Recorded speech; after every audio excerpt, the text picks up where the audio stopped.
ils inventent des formules, par exemple, et ces formules, ils ne les mettent pas en place, ils les utilisent pas pour fabriquer des produits, là, qui bi'ou les formules. Donc ils fabriquent que des idées. Ils sont simplement que créatifs. Ce sont d'immenses entreprises qui sont très importantes parce que ce sont d'immenses laboratoires. C'est-à-dire, l'entreprise existe à travers une seule fonction qui est la recherche-développement. Elle ne fait rien d'autre, elle ne fait que de la recherche-développement. Ou les katsna, tout ce qu'elle trouve, les katrakoulou, ketbi'ou. Moi j'ai trouvé une formule pour inventer un nouveau portable, je vous la vends. Vous êtes Nokia maintenant, vous avez envie d'acheter une nouvelle idée, vous me payez, je vous vends mon idée. Mais moi je ne fabrique pas le téléphone, c'est Nokia qui fabrique le téléphone. C'est une pratique très courante. Beaucoup d'entreprises achètent ce qu'on appelle des brevets, elles achètent des idées. Donc, comment ? Des créations, on achète des brevets, des idées. Pourquoi les entreprises achètent des idées, des brevets? Soit parce qu'elles sont en retard dans la recherche, elles ne veulent pas être dépassées par les concurrents, soit parce que ce qu'elles ont trouvé, elles estiment que c'est trop en avance, et donc elles attendent un petit peu, elles attendent, et elles achètent un brevet qui est plus accessible au marché, plus accessible aux consommateurs. C'est possible, donc c'est une pratique assez courante, soit parce que tout simplement l'entreprise veut développer sa gamme de produits, donc elle achète des brevets pour fabriquer des produits nouveaux. Donc, premier type d'organisation de la fonction marketing, il y a autant de services que de fonctions. Alors vous avez par exemple le service, la fonction recherche et développement, vous aurez un service correspondant recherche et développement.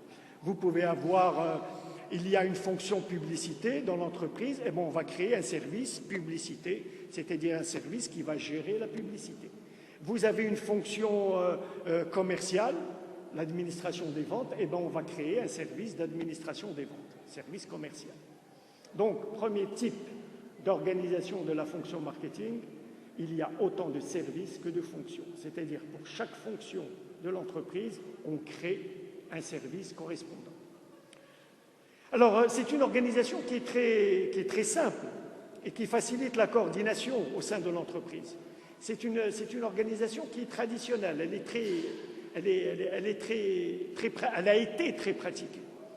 Pourquoi ? Elle est très pratique parce qu'on a au sein de la même entreprise, au sein du même département marketing, nous avons tous les services, donc la coordination est assez facilement réalisable.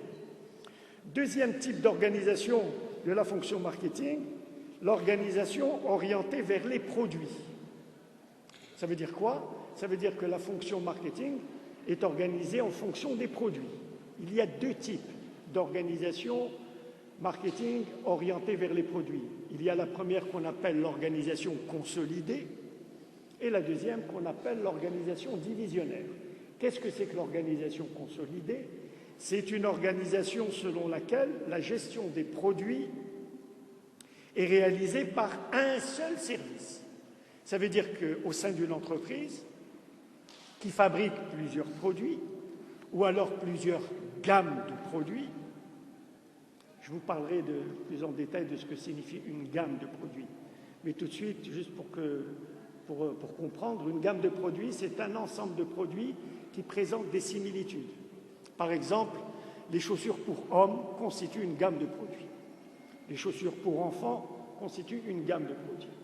Les chaussures pour femmes, une autre gamme de produits. Une entreprise peut fabriquer 3 gammes de produits, enfants, hommes et femmes. Ou elle peut fabriquer aussi une seule gamme de produits, seulement pour les hommes. Je vous reparlerai longuement de la gamme, juste pour rappel. Donc, une entreprise peut fabriquer un produit, ce qui est rare, ou peut fabriquer une gamme de produits. Très très peu d'entreprises fabriquent un seul produit. C'est excessivement rare. Qui peut me dire pourquoi d'ailleurs? On peut prendre ouvrir une petite parenthèse. Pourquoi les entreprises évitent de fabriquer un seul produit? Oui, mais mieux que ça. C'est pas mal, mais mieux. Plus que l'activité est diversifiée, plus que l'entreprise Mieux que ça, mieux. Ça veut dire si moi, entreprise, je fabrique un seul produit.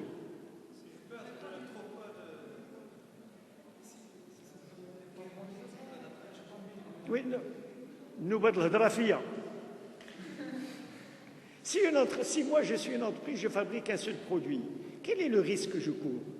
Si mon produit ne convient plus au marché, qu'est-ce que je deviens moi? Un site. Faillite.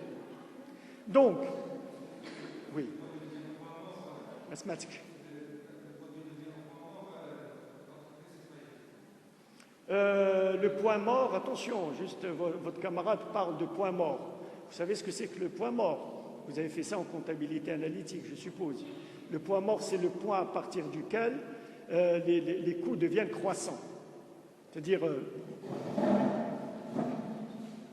vous avez une courbe qui trace les coûts, vous avez les coûts, les rendements d'échelle, vous savez ce que c'est? Les rendements d'échelle, ça veut dire que plus la quantité produite augmente, et plus le prix unitaire baisse. C'est les rendements d'échelle. Les rendements d'échelle.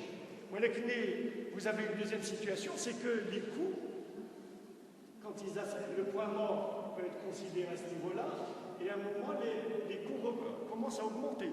C'est-à-dire qu'à ce niveau-là, jusqu'à ce niveau, c'est le point mort, ça veut dire que les coûts baissent quand la quantité augmente, quand la quantité produite augmente. Mais à un moment donné, si vous augmentez la quantité, c'est-à-dire si vous produisez ici, eh bien les coûts vont commencer à augmenter.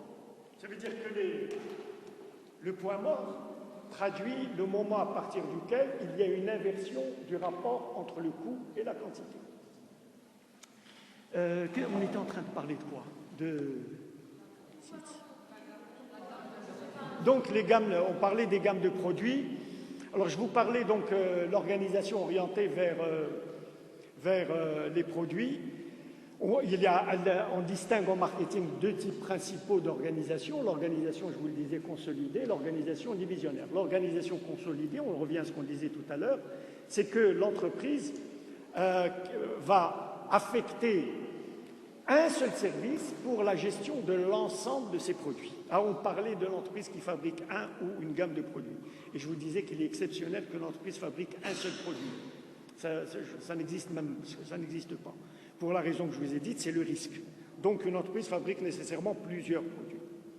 Donc, l'organisation consolidée, c'est quoi? C'est qu'on va avoir un service unique pour gérer le marketing de tous les produits, de toutes les gammes de produits. Quel est l'avantage? L'avantage, c'est la concentration. C'est que le responsable marketing va prendre des décisions pour tous les produits qui appartiennent à l'entreprise. Ça peut être une bonne chose ou une mauvaise, on n'en sait rien. Je peux vous poser une question très difficile. Quand est-ce qu'on dira que c'est une bonne décision? Eh bien, quand les résultats seront bons. Si les résultats sont mauvais, on dira que c'est une mauvaise décision. Encore une fois, on ne peut pas savoir au départ si ça va être bon ou ça ne va pas être bon. On va jamais avoir. Donc, on attend nécessairement la production des résultats. Donc, une organisation consolidée, c'est la constitution d'un service unique pour gérer le marketing de plusieurs produits. Encore une fois, ça peut être une bonne décision parce que ça permet de centraliser la décision. Mais ça peut être aussi une très mauvaise décision pour une raison majeure, c'est que les produits sont différents, donc les consommateurs sont différents. Ça veut dire qu'on ne peut pas, ça veut dire que la différence des consommateurs aurait justifié des marketings différents. Donc, pour des consommateurs différents, si vous faites un seul marketing, il y a des chances que ce marketing soit mauvais. Pourquoi? Parce que la réception par le consommateur de la stratégie marketing ne sera pas la même. Pour certains, ça sera une bonne réception, pour les autres, ça sera une mauvaise réception. Et pour ceux dont ça sera une mauvaise réception, vous allez perdre leur part de marché. Donc, l'organisation consolidée, en fait, pourquoi est-ce que l'entreprise choisit parfois l'organisation consolidée? Elle l'a choisie parce qu'elle estime qu'à un moment, c'est la meilleure solution. À un certain moment, c'est-à-dire au temps T1, au temps T2, il est possible qu'il il est même certain qu'elle change d'organisation parce que l'organisation consolidée ne correspond plus à la situation initiale.